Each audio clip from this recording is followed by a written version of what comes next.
Hello, I'm Julie Swenson, Managing Director of Forward Theater Company in Madison, Wisconsin. And I'm Mike Fisher, Milwaukee-based theater writer and dramaturg. And I'm Jen Uphoff-Gray, founder and artistic director of Forward Theater Company. And this is Theater Forward, a monthly conversation about theater from a local, regional, and national perspective. From Madison to Manhattan, we're excited to share insights into our own company while exploring issues surrounding theater in the Midwest and around the country. Welcome to episode 110 of Theater Forward. Good to be here. This month, we are going to be talking about the state of TYA, or Theater for Young Audiences, and we are joined by two incredible guests for this conversation. Jeff Frank is the artistic director of Milwaukee's exceptional First Stage Theater, a role that he has held since 2003. And we also have with us Brian Cowing, the newly appointed artistic director of our very own Children's Theater of Madison. So welcome, Jeff and Brian. Welcome. Thanks so much. Yeah. So Jeff, why don't we start with you? Can you just tell us a little bit about yourself, your career, and about First Stage and what you do there? All right. It's a long story. I'm much older than Brian, so my story I'll try to be quick in that board. But I actually grew up in Wisconsin and did my undergrad work at UW-Whitewater. And the very first show that I was cast in was directed by Gordon Hedall, and it was a show that toured the local schools and finished up its run at the Racine Theater Guild with performances. So my first, college experience was with a theater production that we developed through improvisation that then toured to schools. And it was an immediate sort of connection for me that, wow, here is a nexus of all the things that I love, right? It's the working in the world of theater and connecting with young people and watching them experience, and the give and take with that audience was incredible. And I went on to be in 3 different shows there, and Gordon connected me with Zan Johnson, who was running the theater, a child drama master MFA program at the University of Utah. And so I chose to pursue further study at the University of Utah and really focus my direction on the world of children's theater, working with creating theater for family audiences and creating theater with young people in that way. And that led to a job in Texas as artistic director of a production there. And then I freelanced outside of New York City for a couple of years, was at a regional theater in Pennsylvania, and got headhunted to come to First Stage as their director of education and academy in 1996, and working with the founder, Rob Goodman, and then stepping into the artistic director role in 2003. So that's a quick look at my whirlwind journey. Fantastic. Wonderful. And Brian, same questions for you. Yeah, well, I grew up right here in Madison, in Middleton, Wisconsin, and was in CTM shows and classes all the way through my upbringing here, and then I went off to school at Oklahoma City University for musical theater, and really got the directing bug while I was in college, and just kept on working with many, many organizations here in Madison and all over. Moved to New York for a bit and auditioned out there. I landed the national tour of Annie the musical and Something Rotten the musical, and toured the country for about 2.5 years with both of those shows. Then landed back in Madison and kept directing with Children's Theater of Madison under the direction of Roseanne Sheridan. And just had an amazing time. And, CTM has been in my blood for forever. So it was kind of a natural fit for me. And what I love about CTM and about First Stage is that it's multi-generational learning in spaces. And I know that when I was growing up, I always looked up to the people that I got to act with and were directed by, and teachers. And that's really why I love TYA and especially love CTM.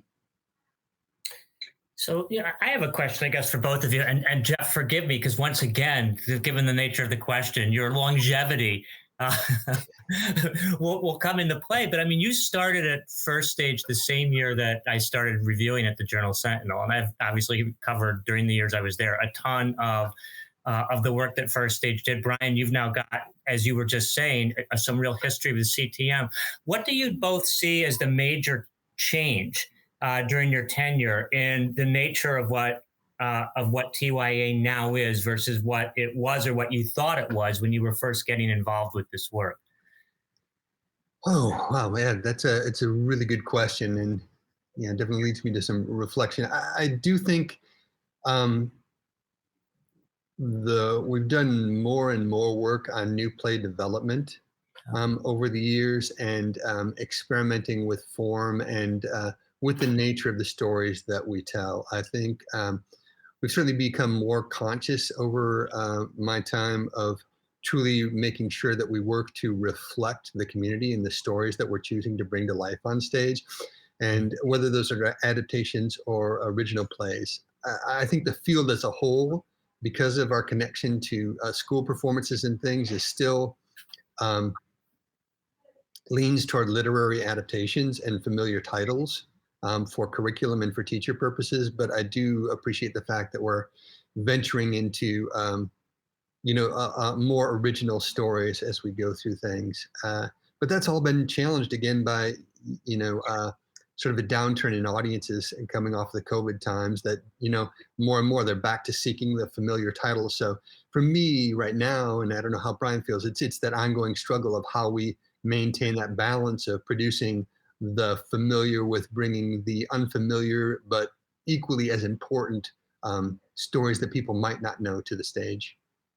Yeah, very much the same. I think also refining kind of our mission and who our audience is. CTM went through a transition in the 90s of CTM Madison Family Theater, where we were doing things like South Pacific and Gypsy and things that you would never think a children's theater would be doing. And so yeah, really thinking about what the mission of the organization is. Now we've very much landed that we're a theater for young audiences, and we won't be doing Gypsy anytime soon. But yeah, I think definitely what Jeff said. Really thinking about our community and thinking about stories that have not been told on the stage before. Can I ask a follow-up question? Just because, Jeff, you mentioned this, and I know this is something both of your companies, and I would assume most TYA companies put a lot of effort into, and that is the curriculum support that you offer to local teachers, schools, homeschool programs, et cetera. And what are some of the things that looks like? Like when you're working with people to bring their classes, to bring their students to see your play, what are the kinds of supports that you offer them either before, during, or after they actually are at the production?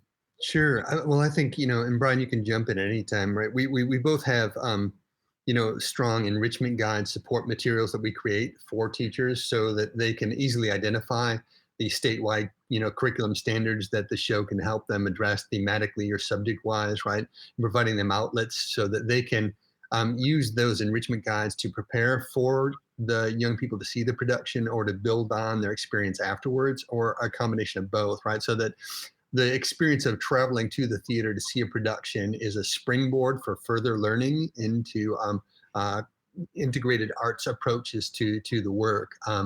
We also offer workshops where we send artists into the classroom ahead of time to do that same thing, get students up on their feet, activated, learning about how we make theater, but also exploring those themes of the shows, as well as follow-up workshops in conjunction with the productions. And then, in addition to that, we offer a cadre of education workshops that can come in that aren't necessarily attached to productions, but to help them explore other curricular subjects. So they begin to learn that theater can be a way to reach young people who maybe don't test well or don't write as well, right? But suddenly given a chance to apply knowledge in an improvisational situation in a classroom, that those students have a chance to shine in a different sort of way. Yeah. Yeah, and I just add we do all those things as well, and along with providing any accessibility needs that students need, from a social story of just going to the theater for the very first time, what that looks like, maybe some expectations of what an audience does and their role in the process, and everything from having fidgets and headphones available. Sunglasses available for neurodivergent students. And that's really important, just broadening our audiences and making sure everybody's comfortable. And I love what you said, Brian, just, in terms of that first experience, right? And preparing for what the setting those expectations are. And I've talked with Mike about this over the years, right? That as TYA organizations, we are so often the first experience for young people and sometimes for their families, the first theatrical experience. So we have this huge responsibility for our field and for our community, that the work be really, really good, right?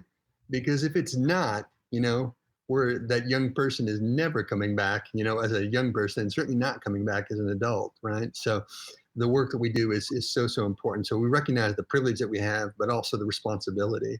I wonder if there probably have, and this is where I show my own TYA ignorance, but I wonder if there have been studies that look at communities and assess the relative success of the theaters that serve adult audiences relative to whether or not there's a strong TYA company in that same community. I would imagine that, Forward benefits Right. from our audience because CTM is here. I know the Milwaukee adult companies benefit because First Stage is there. And I wonder if there has been any looking into communities that maybe don't have a strong TYA company and how that might impact the health of those theaters for adult audiences. Yeah, that'd be a great study. Somebody wants to do a PhD on this, I'm sure. Yeah. I know there was a recent study that pointed out that, young people who have attend a professional theater experience, between the grades of like first through fifth grade, are 70% more likely to attend the theater as an adult, right? So, well, you are definitely a pipeline to the rest of theaters. Thank you. I don't know that Forward Theater would have the audience without the Children's Theater, without Madison Children's Theater. But my question too, there's also a component, an enviable component that you both have in your companies, and that's the education component and your academies and classes. And I think it's really a question, not necessarily for me, but for somebody who might be listening and wants to know, like, what they should be considering for their child to get into a class. And what would you say to a parent of an energetic kid who might be interested in taking a theater class? Yeah.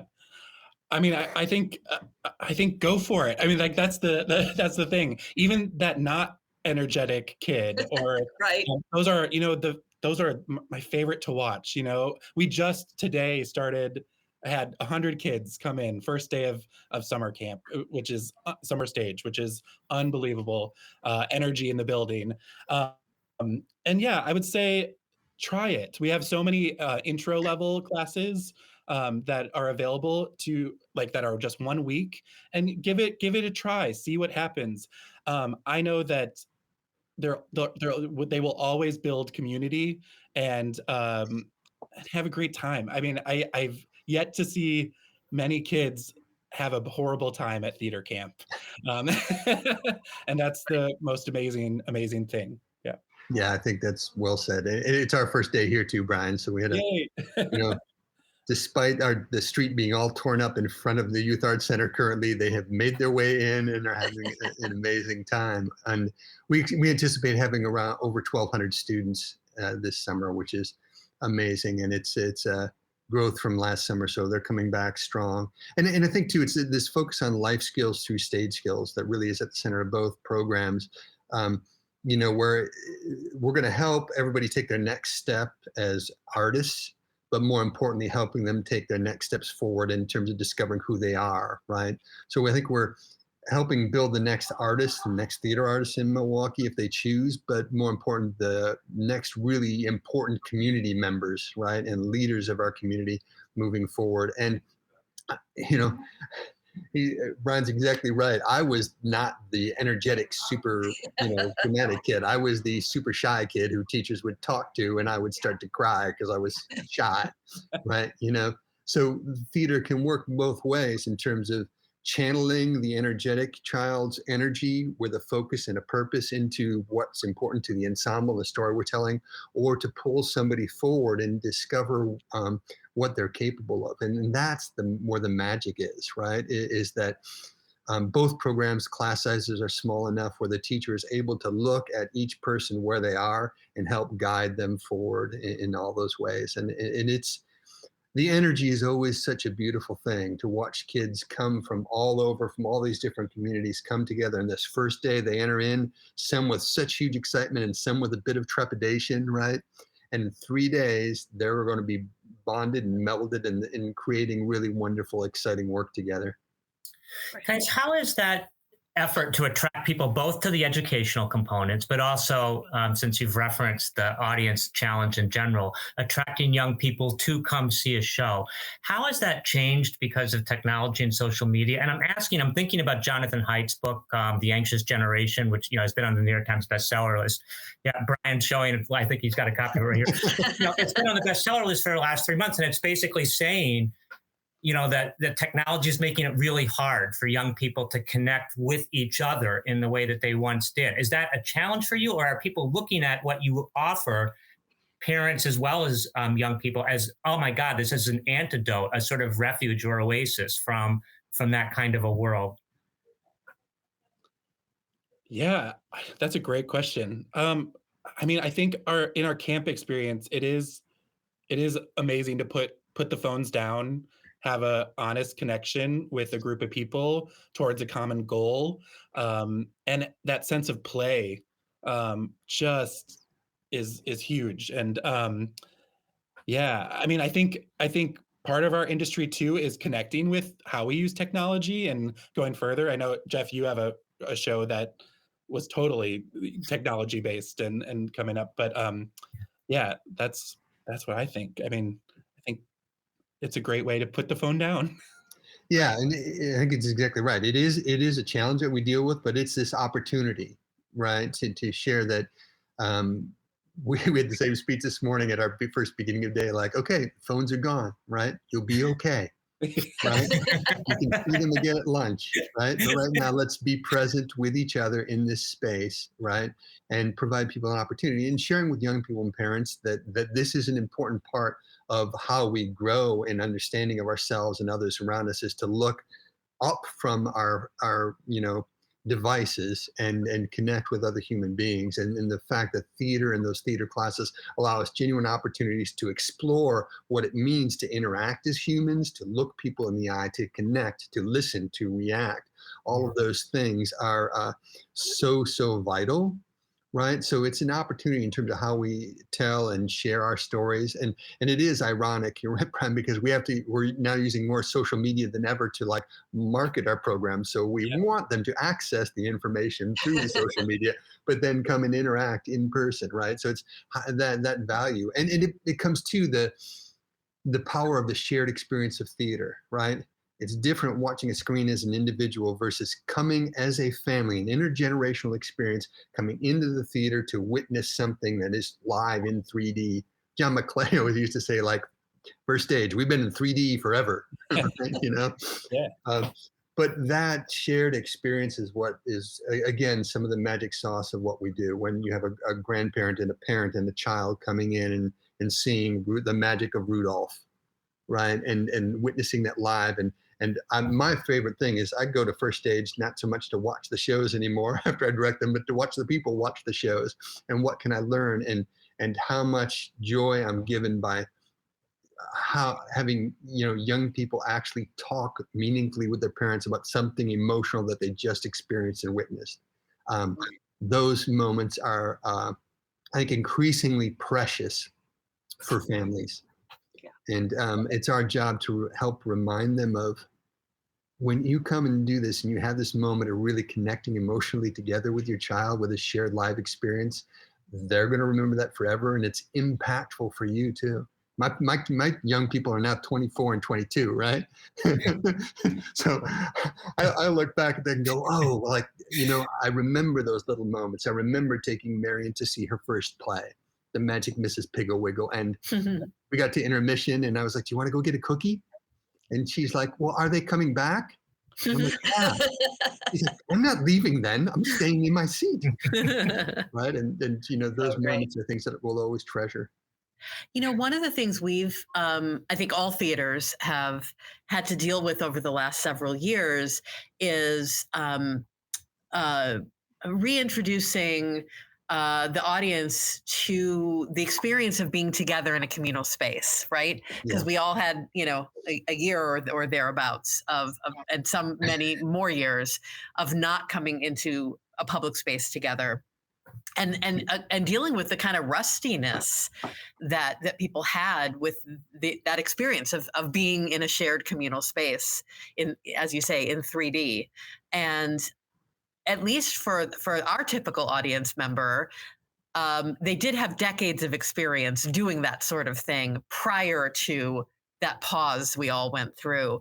And I can only begin to imagine as the parent of young people, how much more challenging that was on a broad scale for TYA companies where kids were really at a formative time prevented from being together. And we've certainly all read these horrible stories about the impacts on mental health for young people of the pandemic and the experiences of the last few years. And I'm just curious how that has impacted the work at your companies in terms of how you communicate with young people, what you hear back from them, what you've seen evolve over the last couple of years as things were reopening. Yeah, Brian, everybody like, who's going to go first this time? Right? I think there are a couple of things. I'll make a couple of points, and I'm sure Brian will have some others. One of the things is because our audience is always cyclical, right? They join us, typically when their young people are 3, 4, 5, 6. And then, as they get into their high school years, they start attending, theaters meant for adults and other sort of things. And, we lost a couple of years of that pipeline coming in, right? So for first stage, we, this last season, our attendance was better, but we're still not back to where we were beforehand. I think CTM has done better with those folks coming back to the theater a little more rapidly. But that has been a challenge. I think I've noticed it more in our classrooms. Some of the challenges of the young people have coming back, adjusting to being together again.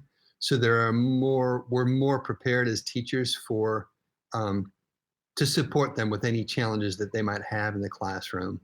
Right, in terms of how they come together, how they adjust, how they work on staying focused, how they work on supporting one another. So we're definitely aware of that. Yeah, those are the same 2 points.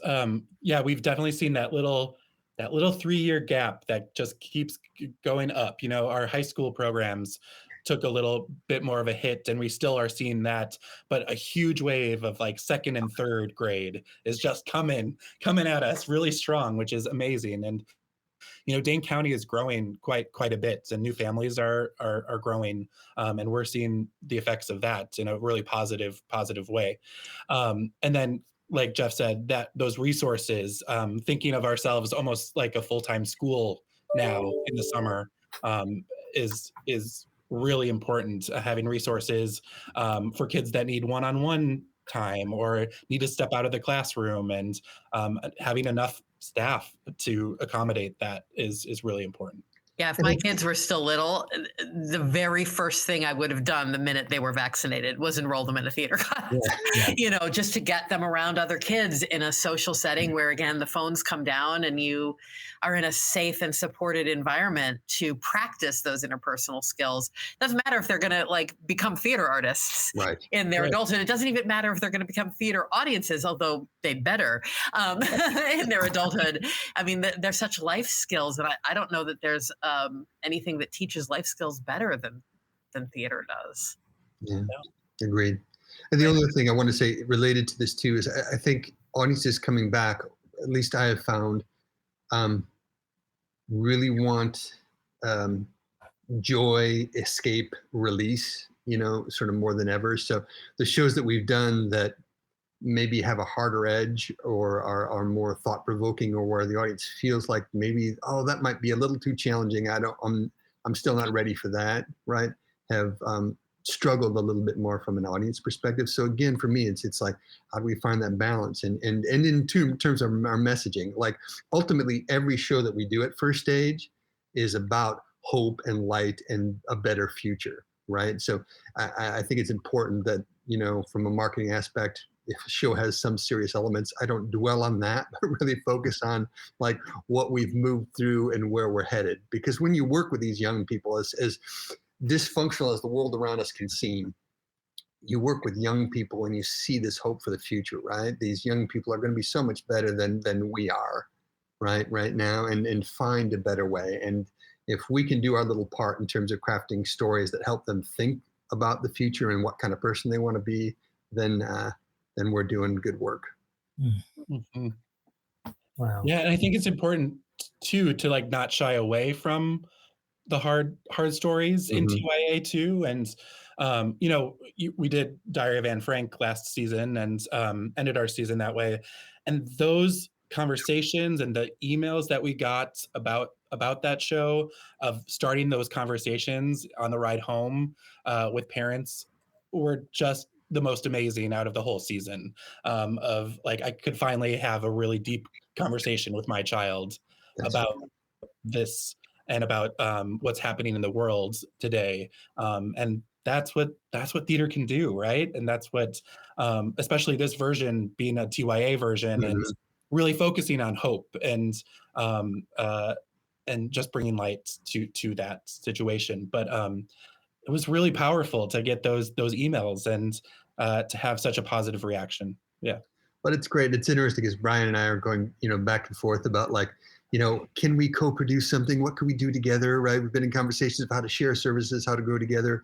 And a lot of it is like, okay, well, we did Diary of a Wimpy Kid this year. They're going to do it next year. We're looking at the Diary of Anne Frank. And we're not just doing diary shows moving forward, but, right. it's the parallels, this new adaptation of Esperanza Rising. Brian's been looking at other sort of things. So it's nice because we're really engaging a lot in discussion. And Roseanne and I had too over the years, but I think now as we look at where we are in the field and how we can best serve the state, what are ways that First Stage and CTM can come together to collectively serve our communities better, but the state as well.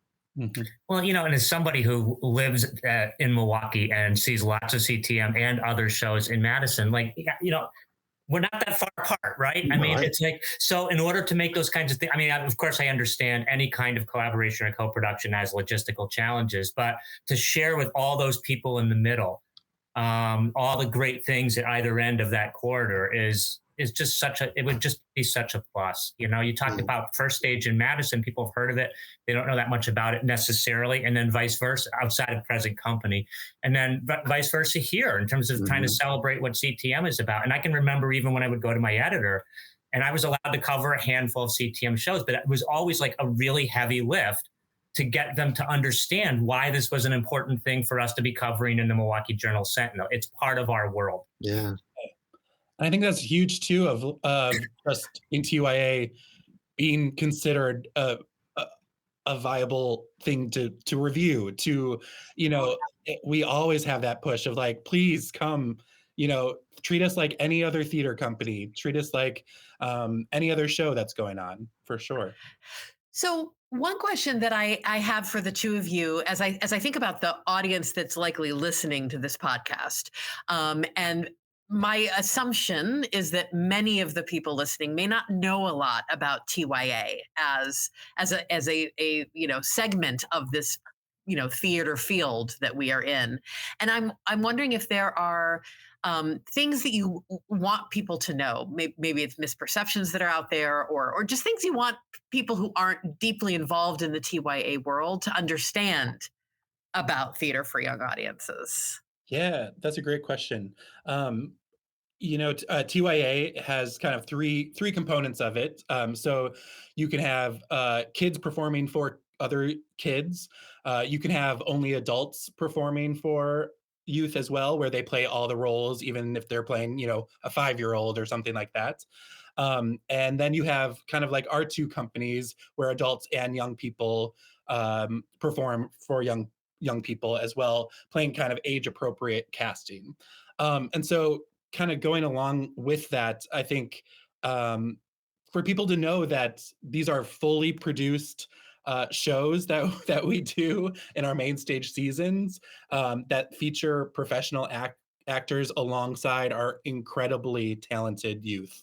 And that's really important. I think on our main stage seasons, we're not putting 60 kids up on that stage and they're step touching to the beats, and there's totally a wonderful, beautiful place for that. And I love that. But these are really true, great storytelling opportunities to take your young people to. Yeah, and I would add, it's the same directors, designers, many of the adult actors that are seen at other theaters Right. around. I loved in our just recent Escape from Peligro Island, where Matt Daniels was playing. One of his many characters was a horse or a vampire or other sort of things. And when the talk back afterwards, when the kids was like, "Were you Scrooge?" Right? So the connections that people make and seeing those artists, and so the level of professionalism within these programs with that combination of adults and again the magic of that age appropriate casting and young people's the authenticity that they bring to the emotional journey and arc of those characters. And I think both of our theaters have it's professional excellent theater from a young person's point of view, right?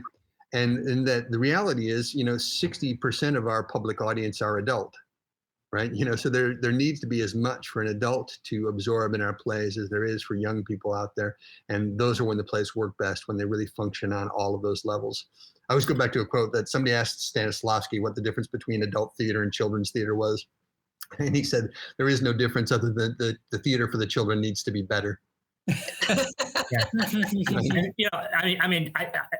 Just a response to that and a plug for TYA. I don't have kids. And so it's not even about just going because young people are in a show performing. And for me, over the years, some of the most memorable theater experiences I had as a reviewer, covering hundreds of shows a year, were shows at CTM and First Stage. They challenged me from a design standpoint. The acting is terrific.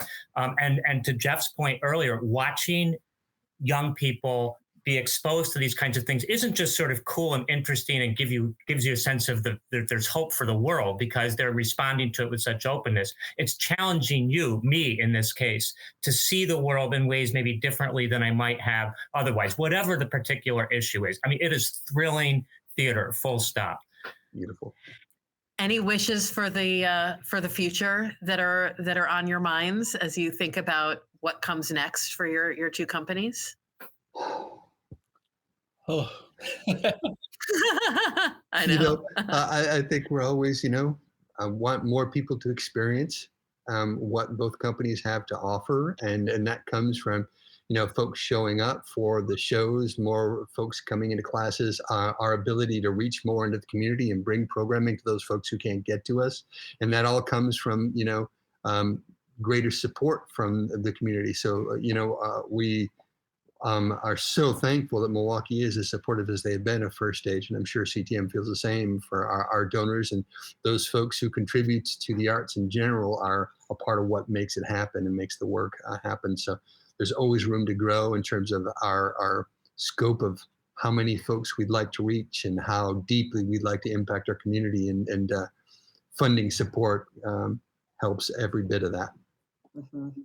Yeah, very much the same. Yeah, and I hope that every student that comes into our doors feels like they have a sense of belonging and that they can experience live theater, because it's just the best. It's what did it for me. So it's really quite amazing.